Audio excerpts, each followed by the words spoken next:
Agora eu digo mais alguma coisa. É um escritório de advocacia que contempla toda a nossa categoria. Vamos passar para o Felipe Maia. Bom dia. Bom, eu fui solicitado a comparecer na Assembleia para dar informes de tramitação de ações, o que a gente tem de andamentos e orientações, inclusive a respeito de alguns temas. Nós, assim como o Darcy falou, nós estabelecemos um contrato no meu escritório com a UFPEL para a prestação de serviços, seja no apoio à entidade em si, diretoria, contratos, pareceres, prestação de serviço em geral, as ações que se tem que mover, como mandados de segurança, contratos. Agora mesmo a gente está com uma ação contra a medida provisória que impede o desconto em folha de contribuições sindicais, né, porque o governo ele está empenhado em matar qualquer tipo de resistência contra as iniciativas dele, e uma das formas de matar resistências é acabar com o sindicato, e a gente sabe a complicação muito grave que isto pode gerar para qualquer movimento de resistência contra essas iniciativas do governo em favor do empresariado. Bom, e o escritório ele presta, assim como o Darcy falou, atendimento em diversas áreas, seja na área criminal, de trânsito, de família, inventários, e assim, seja contratos, etc., né? Nós vamos estar divulgando mais dados através dos boletins da UFPEL, agora nos próximos dias, certo? Para esclarecer todo esse funcionamento. Eu tenho alguns temas que eu trouxe para esclarecimento. O primeiro deles, que é uma situação bastante antiga e que talvez todos vocês tenham ações a respeito, que diz respeito ao chamado descontos indevidos. Lembram disso? Que é o desconto que vinha sendo feito sobre aquelas parcelas que depois não vão para a aposentadoria. Por exemplo, horas extras, terço de férias, adicionais de insalubridade, periculosidade, gratificações de raio-x, de irradiações ionizantes, ou seja, adicionais noturnos. Sobre tudo isso incidia, pelo menos até alguns anos atrás, incidiam as contribuições, aqueles 11% de contribuição previdenciária do PSS. Depois, evidentemente, com o julgamento de muitas ações,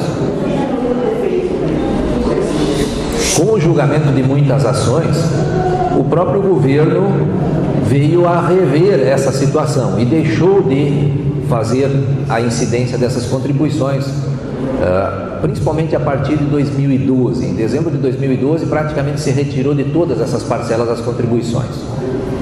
Ok?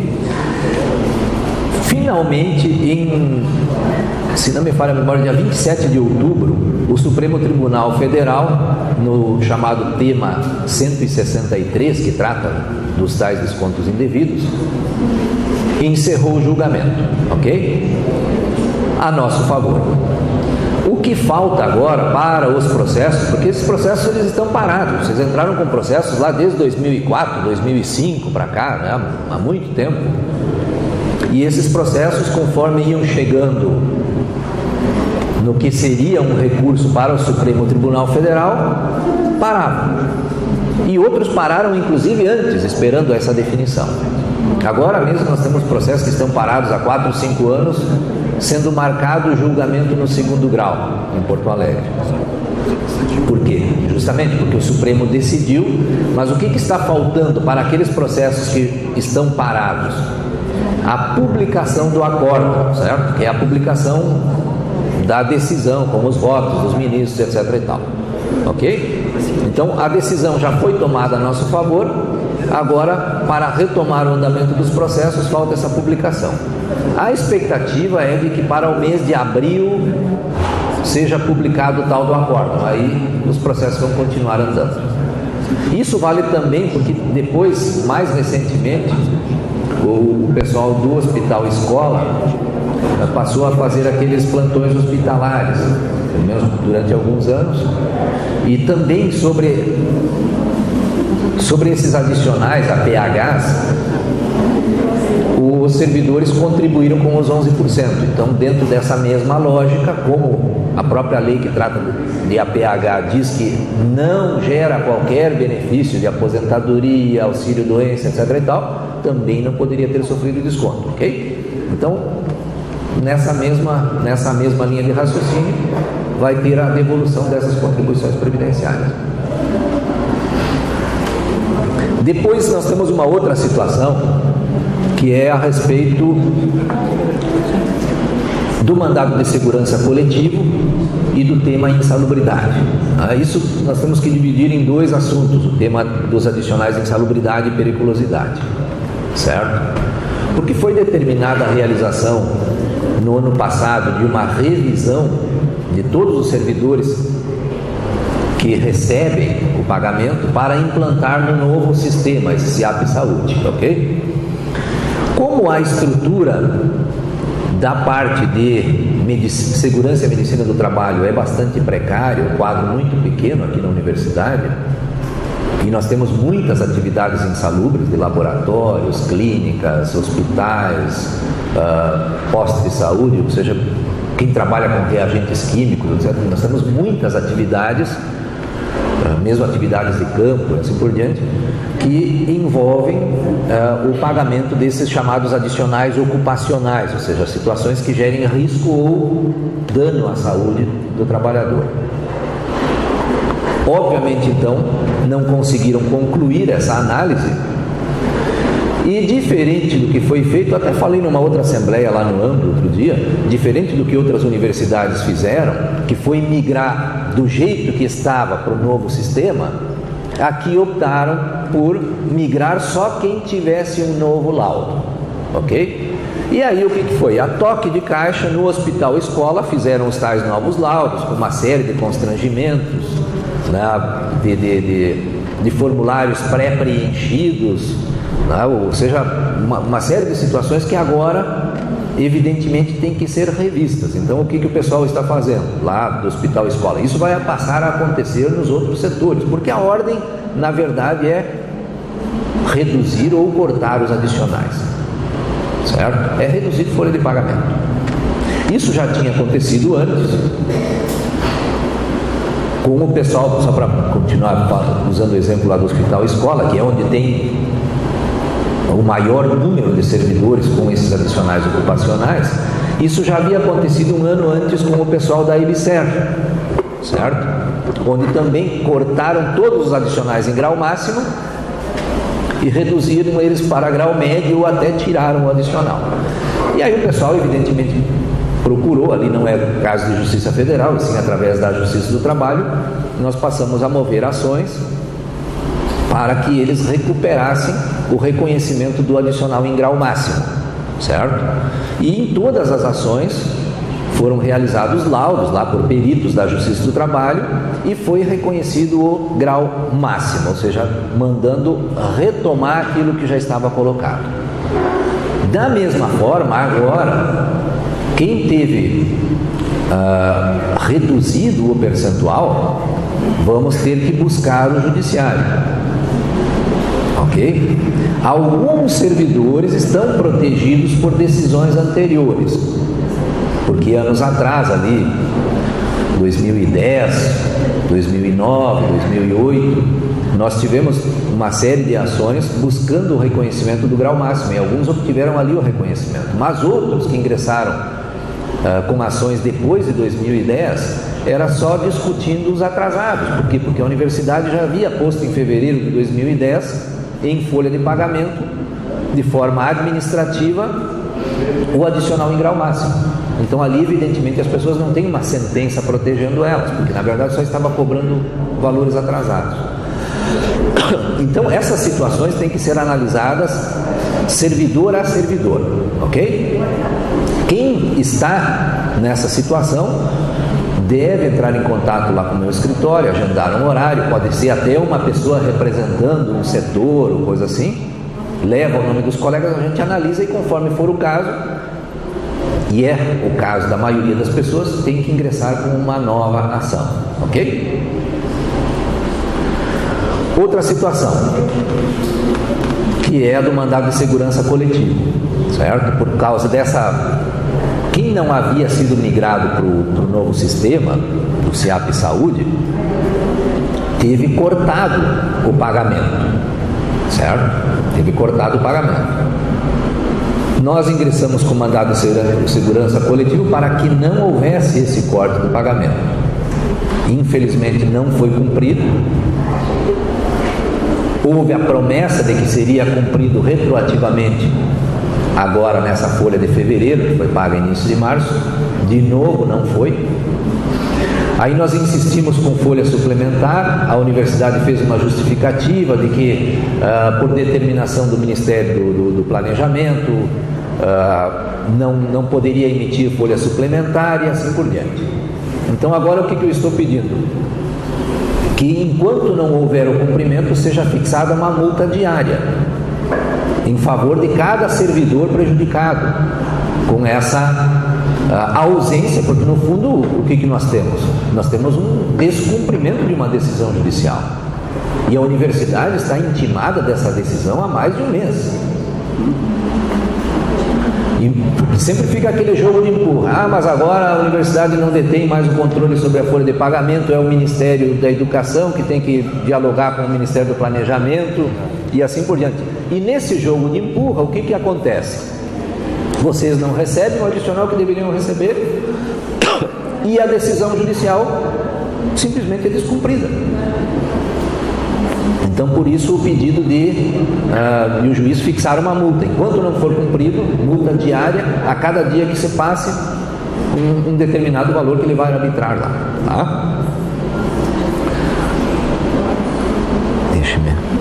Bueno, outra situação. Eu vim fazer relato aí do que está se passando em algumas áreas, né? E depois vocês me questionem se caso julguem necessário esclarecer mais detalhadamente alguma coisa. Com relação à Unimed, certo? Não sei se todos, mas pelo menos a maioria de vocês e dos associados da entidade utilizam os contratos coletivos feitos pela UFPEL com a Unimed, e esses contratos estão em vias de reajuste, que já deveria ter ocorrido ainda no ano passado, certo? Mas a Unimed apresentou, assim como apresentou em anos anteriores, propostas de reajustamento absurdo, aumento em contrapartidas, denunciou, ou seja, nos comunicou, nos concedeu um aviso prévio de que iria acabar com os contratos de 7 faixas. E aí nós tivemos que buscar algumas outras iniciativas, que foi através da Defensoria Pública, junto com mais 3 entidades, a UFPEL, a DUFPEL e o SINASEF, que é o pessoal do IFSU. Procuramos a Defensoria Pública, que chamou a Unimed para esclarecimento. Por que a Defensoria Pública? A Defensoria Pública, há alguns anos atrás, fez um termo de ajustamento de conduta com a Unimed, e nesse termo de ajustamento de conduta, a Unimed ficou impedida de passar simplesmente o pessoal de determinadas faixas, principalmente a faixa a partir dos 60 anos, direto com a possibilidade de dobrar ou triplicar valores. Nesse termo de ajustamento de conduta, nestes planos de 7 faixas,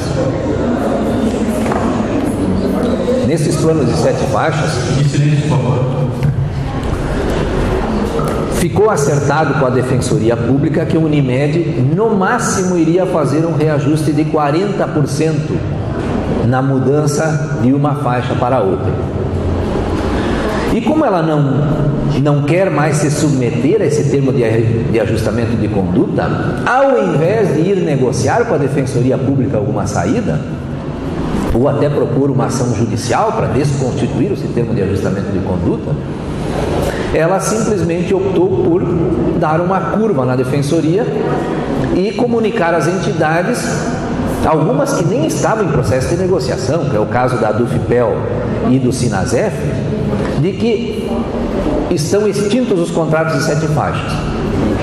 E aí nós denunciamos isso para a Defensoria e agora foram suspensas essas cartas da Unimed, estão pelo menos provisoriamente mantidos os planos de 7 faixas também, e com isso esses abatimentos nos reajustes, até alguma outra providência através de negociação. Nós vamos ter agora nos próximos dias reunião lá com a Defensoria Pública também, porque a Defensoria Pública disse que a Unimed não poderia simplesmente extinguir os contratos de 7 faixas.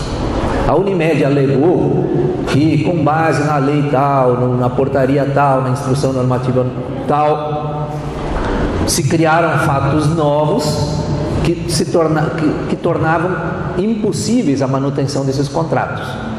Ao que foi respondido pela própria Defensoria, que comprou a nossa briga, que todos os fatos alegados pela Unimed e todas as normas alegadas pela Unimed já existiam antes deles fazerem o termo de ajustamento de conduta com a Defensoria, e que, portanto, não há justificativa nenhuma para romper os contratos unilateralmente. Então, com isso, a primeira coisa que foi feita nessa reunião lá com as entidades Unimed e Defensoria Pública foi cessar a validade daquelas cartas, ou seja, na verdade nós tivemos uma moratória de no mínimo 60 dias, durante os quais se vai voltar a negociar.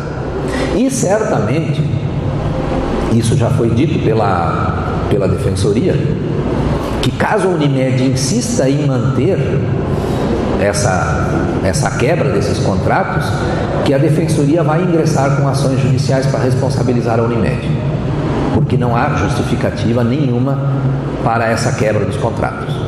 É simplesmente para dar uma curva naquilo que a Unimed ajustou com a Defensoria Pública.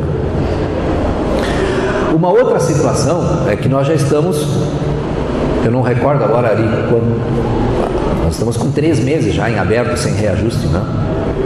Então nós temos uma necessidade de definição de índices. Eu acho que os índices já foram passados em assembleias anteriores e são extremamente elevados, com aumento de contrapartida. Contrapartida é aquilo, ou seja, você vai consulta lá no pronto atendimento, paga um determinado valor.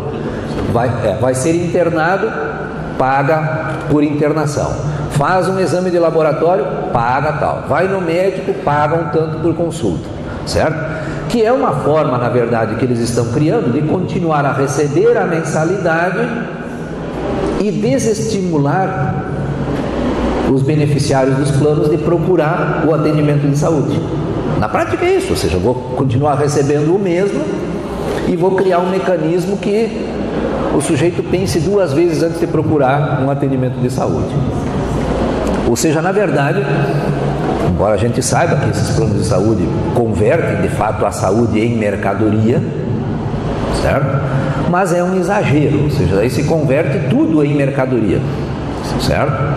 E a gente demonstrou, porque a Unimed sempre vem com essas alegações de reajustes elevados, porque isso, a inflação médica é diferente da inflação dos demais itens de consumo.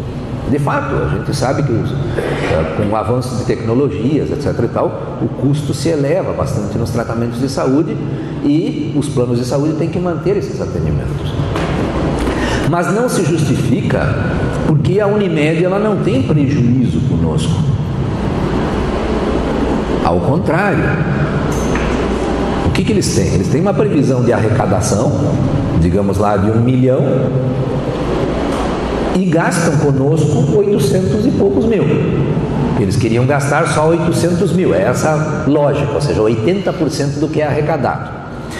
E aí a gente pergunta, no nosso caso aqui seria digamos assim, que nós pagássemos 1 milhão e eles gastam conosco 830 e poucos mil, ou seja, eles têm um lucro de 173 mil a cada pagamento que é feito. Qual é o negócio no Brasil hoje? A gente pergunta assim, na mesa de negociação, qual é o negócio no Brasil hoje que dá uma rentabilidade de 17%? Eu acho que não tem negócio nenhum que garante e assegura uma margem. E mais, todos esses contratos que vocês têm pela UFPEL com a Unimed são pagos em dia. o risco de inadimplência, porque essa é muitas vezes a desculpa, os bancos fazem aqueles juros absurdos e vergonhosos, dizendo, a inadimplência é muito elevada, o risco é elevado. Nos contratos da Unimed, inadimplência de 0, nem 1 centavo de inadimplência. Ou seja, tudo que a Unimed emite de fatura, cada centavo é pago mensalmente. Então não se justifica, porque ela não tem risco embutido. Ela tem uma margem de lucratividade elevada. E isso a gente evidentemente está arrastando mais essa negociação, ela está muito mais difícil esse ano. O Ari está muito mais irritado este ano do que nos anos anteriores, que já foram de irritação, de estresse, mas esse ano a coisa está bem mais complicada.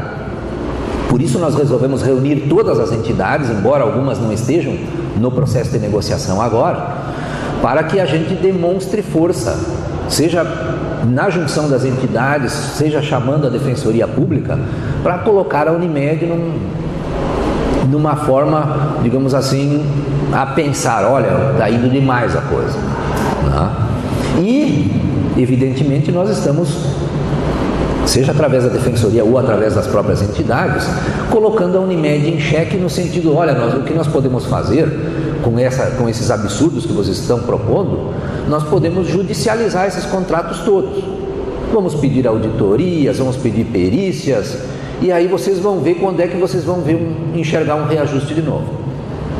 Então é uma forma de se criar mecanismos de pressão, né, para que a negociação se dê de uma forma com um mínimo de sensatez, porque isso não vinha ocorrendo. Vocês sabem os reajustes que tem, né, e vocês sabem os reajustes que não tem na folha de pagamento também. Então esse descompasso a gente procurou demonstrar, olha, vocês têm a garantia de receber, vocês têm uma margem de lucratividade boa, certo? Vocês têm que perceber, né, de que isso, saúde, é um elemento social, ou seja, são milhares de vidas que estão buscando esses contratos e devem tratar isso de uma forma um pouco mais diferente, mais compreensiva, mais inclusiva, principalmente nesses momentos de dificuldades que se está vivendo. Porque, na verdade, a margem de lucratividade da Unimed não está ameaçada. Do ponto de vista dos servidores federais aqui em Pelotas, ela está muito bem, obrigado, e que certamente, se nós não tivéssemos esse praticamente monopólio da Unimed, o diálogo seria bastante diferente, o trato deles conosco seria bastante diferente. Então a gente está procurando demonstrar, ou seja, colocando eles em xeque, demonstrando que nós temos força, nós temos alternativas para que a negociação se dê num patamar mais razoável.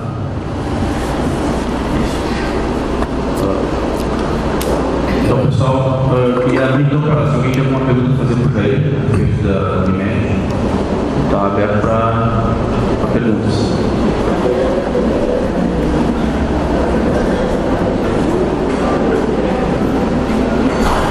Tendo perguntas, então, agradecer mais uma vez aqui que está nos ajudando aqui.